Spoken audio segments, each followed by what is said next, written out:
than the four largest economies in the Eurozone were to exit, then that effectively is a breakup of the Eurozone. No Jornal do Dia está hoje o economista Pedro Lins, coautor de um livro História Económica de Portugal, acabado de publicar. Boa noite, Sr. Doutor. Boa noite. Muito obrigado por ter aceito o nosso convite. Obrigado. É a coautor, quer dizer que há mais duas autoras, no caso, sim, que participam deste trabalho. Sim, o livro tem 3 autores, porque engloba um período muito largo. Desde Desde o princípio ao fim. Até agora, não se pode dizer até ao fim. Exatamente. E é a Leonor Freire Costa, do ISEG, da Universidade Técnica de Lisboa, e Susana Munch Miranda, da Faculdade de Ciências Sociais e Humanas da Universidade Nova de Lisboa. Cada um de nós se especializou mais ou menos em 2 séculos. E pronto, temos aqui uma visão, uma perspectiva de longo prazo, é muito começa na fundação, portanto, 1143, já lá vão 900 anos.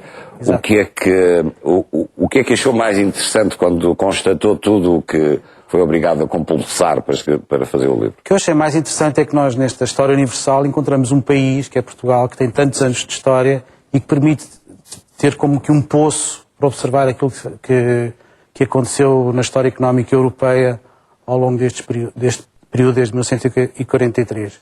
É evidente que é um país periférico, sempre relativamente pobre, mas apesar disso mostra-nos alguma coisa. E uma das coisas que mostra é que a Europa chegou a todo lado muito cedo. Ou seja, isto é um continente que funciona num conjunto desde muito cedo. E Portugal participa nesse continente, na evolução da economia desse continente, desde sempre.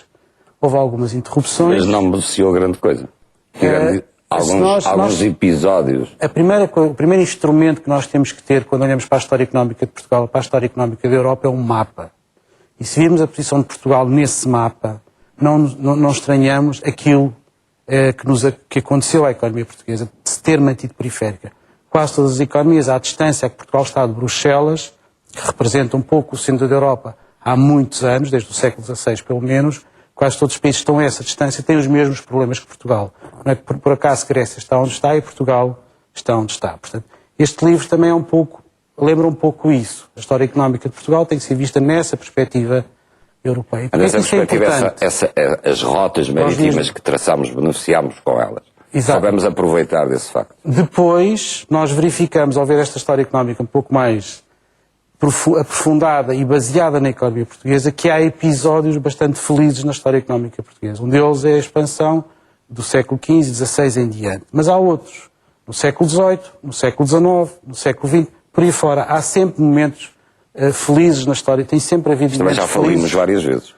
As falências, Portugal há um livro muito famoso, que são 8 séculos de loucura, precisamente por causa da história financeira internacional, e Portugal não é dos países que mais faliu. A Alemanha é dos que tem mais. A Alemanha é dos que faliu mais. Portanto, as falências do Estado muitas vezes são mais uma demonstração do poder desses Estados, sinal para o Ministro das Finanças, são mais uma demonstração do poder desses Estados do que propriamente uma demonstração de falência técnica do país. São coisas diferentes.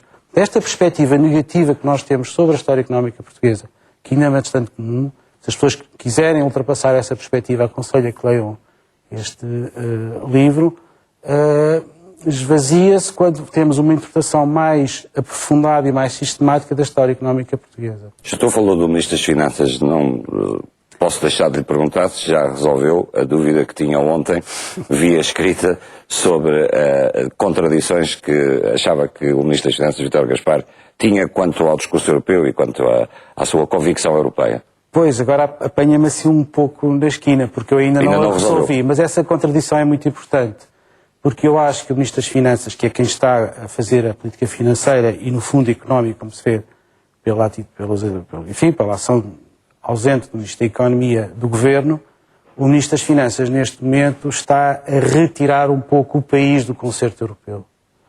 Porque não quer, no sentido em que ele quer, no fundo, ele quer apertar a economia. Portanto, ele quer contração da economia para que a economia portuguesa não necessite tanto financiamento do exterior. E esse financiamento do exterior, na situação em que estamos, depende de instâncias europeias. Portanto, ele quer que o país se torne independente dessas instâncias europeias, do financiamento exterior, que não é nos mercados, e não vai ser nos próximos anos, como ele, aliás, ao contrário, aliás, do que ele prevê, penso eu. Enfim, acho que ninguém acredita que em 2013 nós vamos aos mercados. Só o Ministro das Finanças neste momento. Era bom que tivesse razão, aliás, diga-se de passagem. No entanto, o Ministro das Finanças, Vítor Gaspar, é um dos mentores, é um dos obreiros do euro, da integração do euro. E isso há uma certa contradição aí. E essa contradição talvez se resolva quando se perceber que tipo de euro é que o Ministro das Finanças queria. E se calhar ele quer o tipo de euro. Ele não está a ser incoerente. Aliás, ele não é uma pessoa para ser incoerente de todo. Aliás, é para ser bastante coerente. Ele não está a ser incoerente. Ele se calhar queria mesmo este euro em que a economia portuguesa tem que se comportar muito devagarinho, muito disciplinadamente, para conseguir ser menos dependente do exterior. Que é a perspectiva um bocado oposta que a Europa teve durante anos. Por isso é que, por exemplo, fez os fundos estruturais, porque os fundos estruturais foram embrulhados de várias maneiras, mas aquilo fundamentalmente era para compensar os déficits das balanças de pagamento, da balança de pagamentos. Não sei se estou a ir depressa demais. Porque não. Resultante da integração, da maior integração. Ou seja, maior integração reduz as pescas, é preciso importar peixe, isso provoca um efeito negativo na balança com o exterior. Claro. Daí os fundos estruturais para ajudar as pescas, que ajudaram mais ou menos, ou a agricultura, que ajudou e continua a ajudar bastante. E, portanto, essa contradição ainda estou um pouco em dúvida, não lhe posso perguntar, porque ele agora é ministro, mas o senhor parece ter uma certa atração pelo ministro Vítor Gaspar, de resto poderá compreender que todos os portugueses terão um pouco dessa visão de perceber o que é que nos está a acontecer e para onde vamos, mas eu digo isto porque também parece achar que é um homem pouco flexível. O senhor admite que ele poderia já ter posto, ou se lhe mexerem no orçamento, pode pôr o seu lugar à disposição do Primeiro-Ministro. Eu não sou analista político e tenho um blog onde escrevo essas coisas, enfim, o que eu escrevo no blog, enfim... Está escrito. Está escrito, mas enfim. Agora, eu tento perceber e eu vejo que o PSD, em bloco, uma parte importante do PSD está contra esta política. E sei que o Primeiro-Ministro quer ganhar eleições, porque é a sua obrigação ganhar eleições, sobretudo para o seu partido e para este governo. Nós queremos é que os governos em funções ganhem eleições. Isso é que faz uma estabilidade política num país. E parece-me que o Primeiro-Ministro está dividido entre esse PSD que o vai ajudar a ganhar eleições, porque esse PSD representa o eleitorado, e este programa,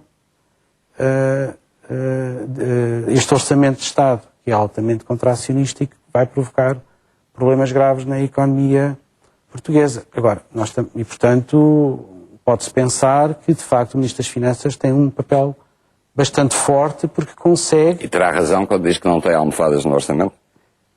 Discutir as almofadas é discutir a questão... O modelo. É discutir a questão como o Ministro das Finanças a coloca. E eu acho que não é assim que deve ser feito. A discussão deve ser feita de uma forma mais alargada. Ele estreitou a discussão e o PS foi no engodo e está a discutir as almofadas. Não, a discussão tem que ser outra. Tem que ser saber, e aí a história ajuda a perceber até que ponto isto é importante, sem dúvida nenhuma, porque Portugal sempre dependeu do exterior, nos momentos de crescimento, sempre dependeu de financiamento do exterior. Lembremos de uma coisa que as pessoas sabem, sentem, sobretudo as pessoas mais velhas. Durante anos, Salazar foi muito regrado, teve as contas direitas, não houve déficits significativos na balança externa, com a ajuda das remessas de imigrantes. E estas remessas de imigrantes foram fundamentais para o desenvolvimento da economia portuguesa. Neste momento, seriam os mercados internacionais, financeiros internacionais, fundamentais para o desenvolvimento da economia portuguesa. Na ausência desses mercados, do acesso a esses mercados por causa dos problemas que a economia está a sofrer, a alternativa está aí. É negociações fortes em Bruxelas para que Portugal tenha acesso a financiamento a custos. Senhor professor, suponho que estou certo da teoria da história da integração europeia. Sim, mas já dei essa cadeira. Sim. Dou História Económica neste momento na Universidade Católica. Continua a falar com os seus alunos sobre estes temas com a mesma convicção? Os alunos são a melhor Ou seja, mantêm a mesma convicção? São a melhor fonte de dúvidas. Os alunos que eu tenho na Universidade Católica, que tive ano passado na disciplina de História Económica Internacional, foram fontes de várias dúvidas. E às vezes, de aula para aula, as coisas... Enfim, tenho perguntas difíceis. Como por exemplo? Como, por exemplo, que eu, por exemplo, às vezes digo, e isto a História Económica mostra isso, e neste livro isso é patente... Eu aqui estou muito interrogado. E neste momento isso é patente, e a História Económica mostra isso bastante, a política económica não tem grande efeito no crescimento económico, no fundo. por exemplo, a minha preocupação relativamente àquilo que este governo está a fazer tem mais a ver com as implicações na distribuição do rendimento, que vão ser bastante importantes, vão ser, nem sei que palavra aplicar relativamente, vão ser muito importantes, tem mais a ver com isso, a minha preocupação, do que propriamente com os efeitos negativos que isto venha a ter no crescimento económico. Porque, no fundo, no fim, as coisas vão se resolver sozinhas, independentemente da intervenção do Ministro das Finanças e do Ministro da Economia. Por exemplo, é uma coisa que eu já defendo há algum tempo, quando olhamos para o século XIX nesta perspectiva. Mas explica aos seus alunos as dificuldades que o euro está a passar. Eles não gostam deste tipo de ideias. Não gostam porque as pessoas têm esta perspectiva, mas é uma perspectiva mais em Portugal e em países mais atrasados, é mais comum em países mais atrasados. Não é que isso seja um sinal de subdesenvolvimento cultural, como é evidente. É porque, se calhar, pode haver um bocado mais de razão quanto a isso. Esta perspectiva que são os governos que dominam a economia. Nós vamos lá fora, em Inglaterra, primeiro, não se fala tanto de economia e de governos como se fala aqui. Inglaterra, Estados Unidos, Alemanha. O domínio que a economia e que o governo tem nas conversas em Portugal é enorme. Provavelmente em Marrocos ainda é maior. Portanto, há essa expectativa de que o crescimento depende do governo. Na história económica, nesse livro, por exemplo, praticamente não aparecem 4 ou 5 ministros das Finanças ao longo deste tempo todo. E os que apareceram aparecem como Salazar e Cavaco Silva. Salazar era o que eu aparecem também, primeiro porque ficou lá tempo, demais, aliás, obviamente. E teve uma marca foi Primeiro-Ministro. Nessa pasta decisiva. Cavaco Silva também foi muito importante, porque teve num período bastante importante de consolidação da democracia, da economia e da integração europeia, e também foi Primeiro-Ministro. Agora, eu perguntava-lhe pela sua convicção sobre o euro. Rubini, agora ouvimos-lo somos um caso perdido. Somos um caso perdido. Agora, aquilo que vai acontecer em Portugal relativamente ao euro não pode acontecer em Portugal sozinho. Ou seja, vai ter que haver uma solução sobre o euro, uma resolução, um plano sobre o euro se isto não funcionar. Embora ainda haja se isto na Europa agora não funcionar. Agora, com a mudança de governo na Itália, é mais uma peça a favor que isto funcione. Falta agora Sarkozy e Merkel, enfim, acontecer-lhes alguma coisa ou então mudarem um pouco. Estão em vésperas de eleições. Estão em vésperas de eleições, podem mudar o rumo. Por exemplo, hoje a senhora Merkel anunciou que vai introduzir o salário mínimo na Alemanha, ou seja, está a virar à esquerda. E esta viragem à esquerda costuma ser boa, isto não é uma apreciação política, costuma ser boa neste momento, nestes últimos anos, costuma ser boa para a integração europeia. Assim como a viragem à direita, que foi liderada por Margaret Thatcher, e que Portugal, de certa maneira, acompanhou, também foi boa para a integração europeia na altura, porque a Europa estava numa situação bastante esclerosada, como se diz, enfim, bastante entupida.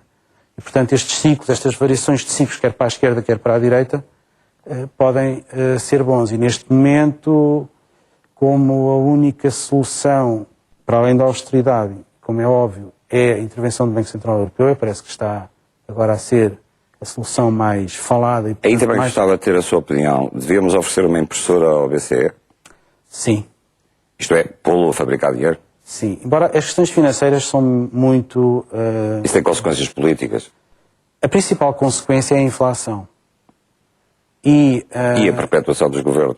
Se puderem dispor de dinheiro quando precisarem, em vésperas de eleições. Sim, mas isso nunca poderia acontecer sem um reforço do controlo comunitário, não sei em que sentido. O tal governo económico. Não, nem é preciso. Controlo comunitário, não sei em que instância, não sei em que instância, mas o controlo comunitário sobre o comportamento de cada um dos governos. Portanto, isso tinha que ser feito. Que é o que o governo grego, de certa maneira, fez. No meio daquela confusão e daquelas arruaças todas, foi isso que ele fez.